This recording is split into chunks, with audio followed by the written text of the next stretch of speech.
ابو واقد بن حارث رضی اللہ تعالیٰ عنہ، آپ فرماتے ہیں کہ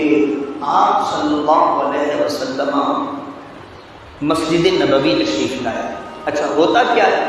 کہ ہمارے ہاں دیکھا نا محفل چل رہی ہے، ارے چلو چکر لگا کے آ جاتا ہوں، چلو تھوڑی دیر بعد آ کے بیٹھ جاتا ہوں، باہر بیٹھے رہیں گے ادھر ادھر، پھر آخر میں تو وہ ہمارے آقا علیہ السلام نے ذکر فرمایا، حضور علیہ السلام کے ساتھ 3 افراد جو تھے وہ مسجد میں داخل ہوئے۔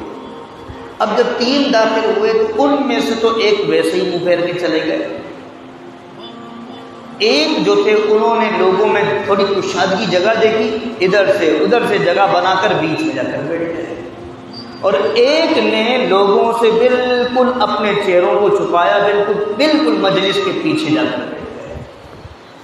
اللہ کے محبوب صلی اللہ علیہ وسلم نے فرمایا سنو، دیکھو یہ 3 آئے ہیں، یہ 3 آئے ہیں اس ذکر کی محفل میں، اس اللہ کے دین کی باتیں سننے کی محفل میں، یہ 3 آئے ہیں۔ ایک وہ ہے جو اللہ تبارک و تعالیٰ کی رحمت سے امید لگا کر بیچ میں آ کر بیٹھ گیا ہے۔